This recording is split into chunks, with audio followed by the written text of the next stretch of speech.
कभी सोचा है हमारे पूर्वज कैसे रहते थे? मतलब जब ना घर थे, ना खेत और ना ही आज जैसी कोई भी सहूलियत। आज हम उसी महाक्रांति की कहानी में उतरने वाले हैं जिसने इंसान को एक शिकारी से किसान बना दिया और हमारी दुनिया को हमेशा हमेशा के लिए बदल दिया। चलिए इस रोमांचक सफर पर चलते हैं। आज की दुनिया में हम एक शहर से दूसरे शहर जाने के लिए बस एक ट्रेन या बस पकड़ लेते हैं, है ना? लेकिन जरा एक ऐसी दुनिया की कल्पना कीजिए जहां पहिया तक नहीं था। तो क्या इसका मतलब ये हुआ कि लोग जहां पैदा होते थे वहीं अपनी पूरी जिंदगी गुजार देते थे? सुनकर हैरानी होगी, लेकिन जवाब है बिल्कुल नहीं। असल में वो लोग तो हमसे कहीं ज्यादा सफर करते थे। सोचिए, आज हमें भूख लगती है तो हम फ्रिज खोलकर कुछ भी निकाल लेते हैं, लेकिन हमारे पूर्वजों के लिए हर दिन खाने का इंतजाम करना एक नई चुनौती थी। उनका कोई परमानेंट एड्रेस नहीं था, उनका घर वहीं होता था जहां खाना मिलता था, और उनका कैलेंडर मौसम तय करता था, हमारी घड़ियां नहीं। तो सवाल यह है कि आखिर वो एक जगह टिक कर रहते क्यों नहीं थे? उनके इस लगातार सफर के पीछे कुछ बहुत ही दिलचस्प और जरूरी वजह छिपी थी। चलिए उन वजहों को समझते हैं। हम बात कर रहे हैं उन पहले इंसानों की जो करीब 20 लाख साल पहले इसी धरती पर रहते थे जहां आज हम हैं।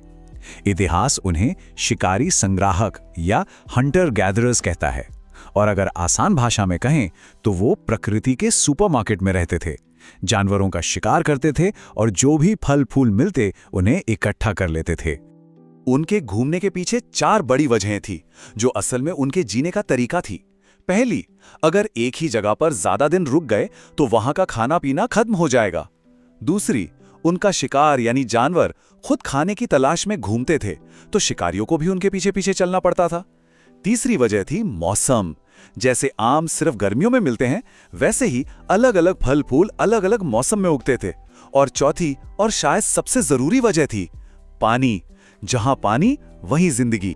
लेकिन सवाल यह है कि लाखों साल बाद हमें यह सब पता कैसे चला? इसका जवाब उन सुरागों में छिपा है जो वो हमारे लिए छोड़ गए। ये सुराग एक तरह से उनकी सर्वाइवल किट की तरह है। आइए इस किट को खोलकर देखते हैं। ये देखना कमाल का है कि हमारे पूर्वज कितने इन्वेंटिव थे। उनके पास कोई मेटल नहीं था, लेकिन उन्होंने पत्थर, लकड़ी और हड्डियों को ही अपने औजारों में बदल दिया। सोचिए, एक पत्थर से वो मांस काटने से लेकर शिकार के लिए भाले तक बना लेते थे। ये उस समय की इंजीनियरिंग थी। लेकिन वो सिर्फ शिकारी नहीं थे, वो कलाकार भी थे। हजारों साल बाद भी गुफाओं की दीवारों पर उनकी बनाई तस्वीरें जिंदा हैं। ये सिर्फ तस्वीरें नहीं हैं, ये उनकी दुनिया में झांकने की खिड़की है। हो सकता है ये शिकार के लिए कोई प्लान हो, या शायद अपनी दुनिया को समझने का एक तरीका। ये दिखाता है कि वो सिर्फ जी नहीं रहे थे, बल्कि सोच भी रहे थे। और उनके घर वो प्रकृति के ही बनाए हुए थे। भीमबेटका जैसी गुफाएं उनके लिए सिर्फ छत नहीं थी, बल्कि आंधी, बारिश और जंगली जानवरों से बचाने वाली एक सुरक्षित पनाहगाह थी। कल्पना कीजिए, एक तूफानी रात में आग के चारों ओर बैठा एक परिवार, बस यही उनका घर था। और अब आते हैं उनकी सर्वाइवल किट के सबसे शक्तिशाली औजार पर, आग। कुरनूल की गुफाओं में मिली राख हमें बताती है कि उन्होंने आग पर काबू पाना सीख लिया था। ये एक खोज नहीं, एक क्रांति थी। आग ने उन्हें अंधेरे में रोशनी दी, कच्चे मांस को एक स्वादिष्ट भोजन बना दिया और रात के सबसे खतरनाक शिकारियों को भी उनसे दूर रखा। इंसान ने अपनी जिंदगी का 99% हिस्सा इसी तरह बिताया, एक लंबा, बहुत लंबा समय। लेकिन फिर कुछ बड़ा होने वाला था, कुछ ऐसा जिसने कहानी का रुख ही मोड़ दिया। खुद धरती बदल रही थी। अगर हम इंसानी इतिहास को एक 24 घंटे की घड़ी माने तो लगभग 23 घंटे और 45 मिनट तक इंसान शिकारी संग्राहक ही रहा। लेकिन फिर करीब 12,000 साल पहले घड़ी की सुई एक नए दौर में आ गई। एक बहुत बड़ा बदलाव आ रहा था।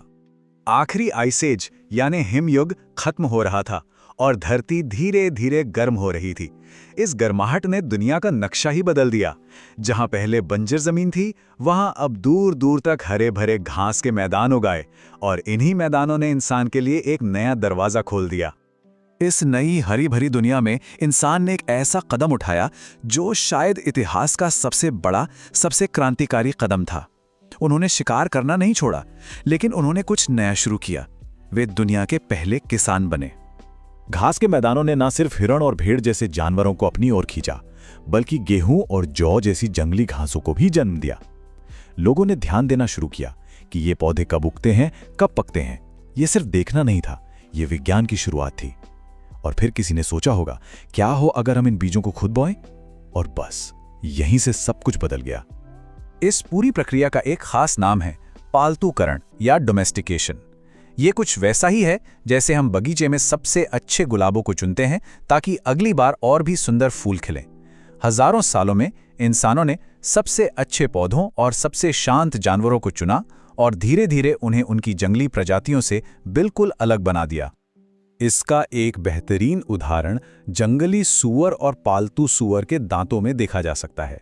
जंगली सूअर के दांत बड़े और खतरनाक होते हैं, जबकि पालतू सूअर के छोटे। क्यों? क्योंकि अब उनकी रक्षा करने के लिए इंसान जो था। और क्या आप जानते हैं कि हमारा सबसे पहला पालतू दोस्त कौन था? कोई और नहीं बल्कि कुत्ते का जंगली पूर्वज।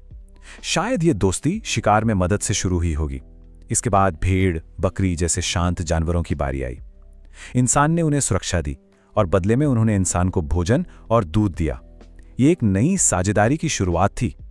अब देखिए, बीज बोने का ये एक छोटा सा काम, इसने समाज में एक के बाद एक इतने बड़े बदलावों की झड़ी लगा दी।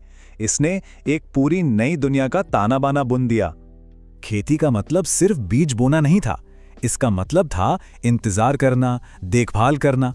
आपको अपनी फसल को पानी देना था, जंगली पौधों को हटाना था और उसे जानवरों से बचाना था।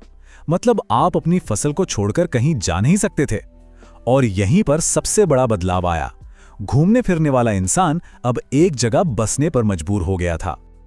और जब इंसान एक जगह बसा तो नई समस्याएं पैदा हुईं और समस्याओं से हुए नए आविष्कार। अब आपके पास इतना सारा अनाज तो था, लेकिन आप उसे रखेंगे कहां? इसी जरूरत ने मिट्टी के बर्तनों को जन्म दिया। यह सिर्फ एक बर्तन नहीं था, ये उस जमाने का रेफ्रिजरेटर और कुकर दोनों था। इसने न केवल खाने को सुरक्षित रखा, बल्कि हमारे खाने पीने के तरीके को भी हमेशा के लिए बदल दिया। और जहां लोग बसते हैं वहां गांव बनते हैं। आज के पाकिस्तान में मौजूद मेहरगढ़ दुनिया के सबसे पुराने गांवों में से एक है। यहां मिले घरों के अवशेष हमें एक समुदाय की कहानी बताते हैं। लोग एक साथ रह रहे थे, शायद एक दूसरे की मदद कर रहे थे और एक साझा भविष्य बना रहे थे। मेहरगढ़ में मिली कब्रें हमें उनके विश्वासों की भी एक झलक देती हैं। एक कब्र में एक इंसान को बकरियों के साथ दफनाया गया था। ऐसा क्यों? शायद वो मानते थे कि ये सफर यहीं खत्म नहीं होता। शायद उन्हें लगता था कि अगली दुनिया में भी खाने की जरूरत पड़ेगी। ये हमें दिखाता है कि अब इंसान सिर्फ जीने के बारे में नहीं, बल्कि जीवन के बाद के बारे में भी सोच रहा था। तो शिकारी से किसान बनने का यह सफर सिर्फ पेट भरने के बारे में नहीं था। ये एक छोटे से बीज की कहानी है जिससे आज की हमारी पूरी दुनिया उगाई है। उस एक बीज ने हमें घर दिए, गांव दिए, शहर दिए और वो समाज दिया जिसका हम आज हिस्सा हैं। सब कुछ उस एक क्रांतिकारी विचार से शुरू हुआ था। शिकार करने के बजाय क्यों ना कुछ उगाया जाए